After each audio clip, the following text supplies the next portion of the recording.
বিসমিল্লাহির রহমানির রহিম। শাহবিল ইউনিয়ন যুব দলের আজকে এই সম্মেলনের প্রিয় সভাপতি, প্রধান অতিথি হয়ে উপস্থিত আছেন আমাদের সকলের অভিভাবক মাতামুল উপজেলা বিএনপির সম্মানিত সভাপতি জনাব জামিল ইব্রাহিম চৌধুরী।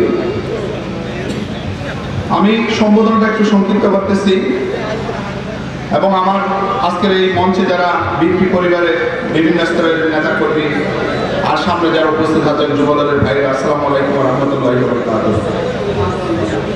আজকে শাহবিলের যুবদলের সম্মেলনটা আমাদের জন্য খুবই গুরুত্বপূর্ণ। যাই হোক, এসেছি একটু দেরিতে, লোক সমাগম হয়তো মাগরিবের পরপর ভালো ছিল, কিন্তু এই মুহূর্তে দেখতেছি আমরা স্টেজে যারা আছি তার সমান হয়তো সামনে আছে এরকম।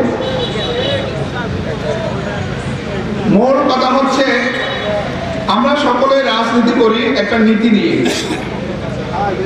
আবার অপর রাজনীতি করি আরেকটা নীতি নিয়ে। শাহবিল ইউনিয়ন অত্যন্ত ঐতিহ্যবাহী একটা এলাকা।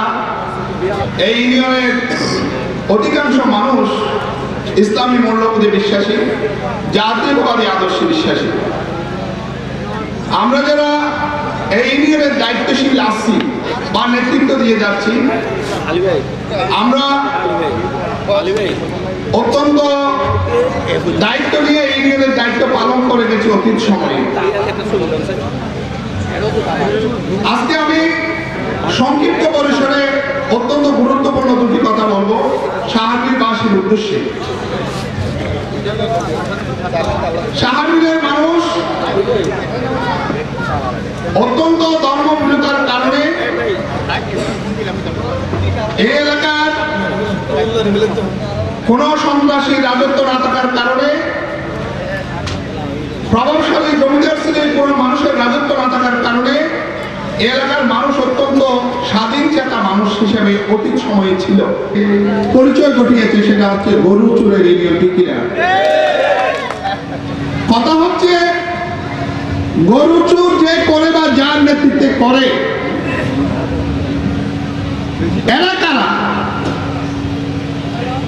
এরা হচ্ছে সেই ফ্যাসিস্ট সরকার। আমাদের এখানে যে ভোট ডাকাতি করে এমপি হয়েছিল,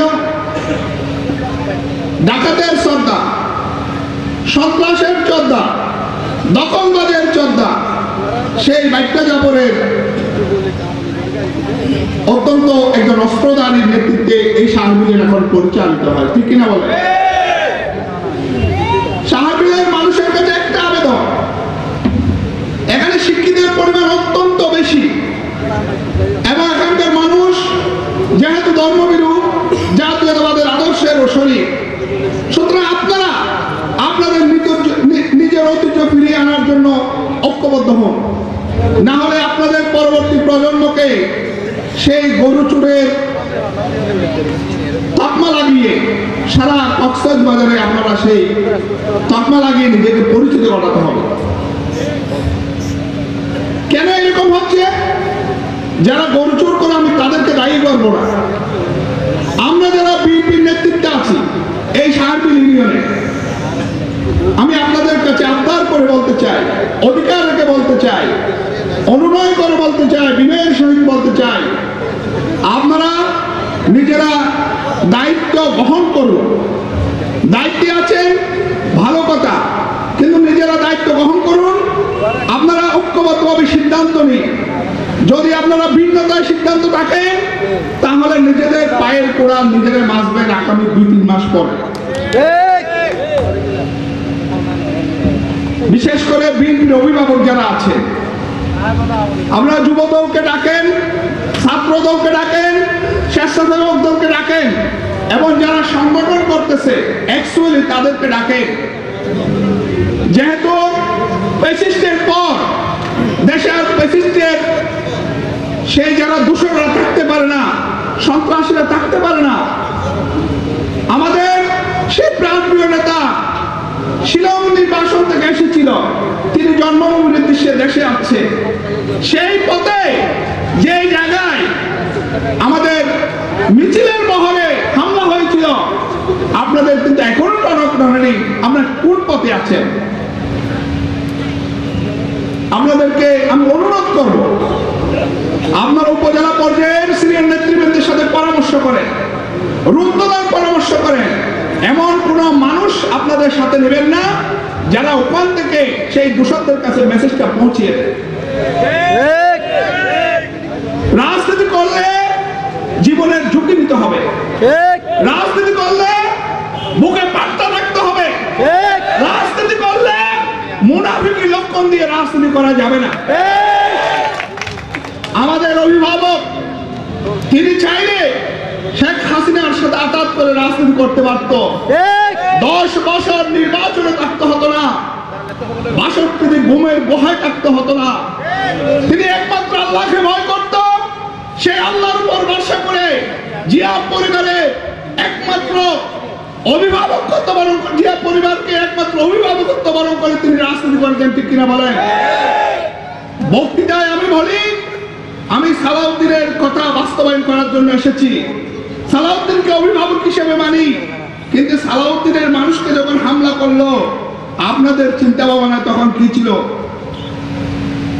আপনাদেরকে এটা বুঝতে হবে। সময় আছে ইনশাআল্লাহ। আমাদের সম্মানিত মুরব্বী যিনি সাহাবিলের সভাপতি আছেন, আমাদের অভিভাবক তুল্য, আমাদের পিতৃতুল্য, তিনি আমি জানি একজন অত্যন্ত নিবেদিত জন। এই বয়সে এসে আমাদের মঞ্চে বসে আছে বিএনপিকে সাপোর্ট দেওয়ার জন্য, বিএনপির প্রতিনিধিত্ব করার জন্য। তিনি চাইলে দূষকদের সাথে মিলে অন্য দলও করতে পারতো, ঠিক কিনা বলেন? কিন্তু এখনো পর্যন্ত বিএনপির নাম বহন করে আমাদের মঞ্চে আমাদের সাথে আছে। এটাই হচ্ছে আমাদের গর্ব, এটাই হচ্ছে আমাদের জন্য বড় পাওনা, ঠিক কিনা?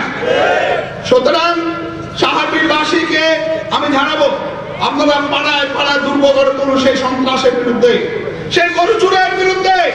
যে গরু চুরের কারণে সাহাবীদের ঐতিহ্য হারিয়ে গেছে, যে গরু চুরের কারণে এই দেশের যারা শিক্ষিত সমাজ নিজেকে ইউনিয়নের বাইরে নিজেকে পরিচয় দিতে কষ্ট পাচ্ছে। এবং আপনারা যারা নতুন প্রজন্মের আছেন, আপনাদের কাছে হাত জোড় করে অনুরোধ জানাই, আপনারা নিজেদেরকে ঐক্যবদ্ধ করুন। আমাদের জাতীয়তাবাদী দলের কাছে আপনারা নিজেদেরকে জাতীয়বাদী দলের তলে আসুন, আমরা আপনাদেরকে সহযোগিতা দিব। আমি বিশেষ করে যুব দলের সার মিলে কেন জানেন এই অবস্থা হয়েছে? আমি যারা সার মিলের বিএনপি আছেন এবং উপজেলা বিএনপি আছেন, আপনারা যৌথভাবে এই সাহাবীর যুবদলকে কিভাবে সংগঠিত করা যায়, কারো কথা শুনবেন না, কারো পক্ষে নেবেন না, নিরপেক্ষভাবে তদন্ত করে আগামী যে কমিটি হবে সেখানে এমন একটি কমিটি উপহার দিন যে সাহাবীর যুবদল দিয়ে আমরা সেই সন্ত্রাসের মোকাবেলা করতে পারবো, সেই যুবদল দিয়ে জুলুমবাজের মোকাবেলা করতে পারবো, সেই যুবদল দিয়ে গরু চুরের বিরুদ্ধে আমরা শক্ত অবস্থানে যেতে পারবো। যাই হোক, সবাইকে ধন্যবাদ। সবাই একে অপরের সাথে সমন্বয় সাধন করবেন এবং আগামী নেতৃত্বকে স্বাগত জানিয়ে আমি বক্তব্য শেষ করছি। আসসালামু আলাইকুম ওয়া রাহমাতুল্লাহি ওয়া বারাকাতুহু।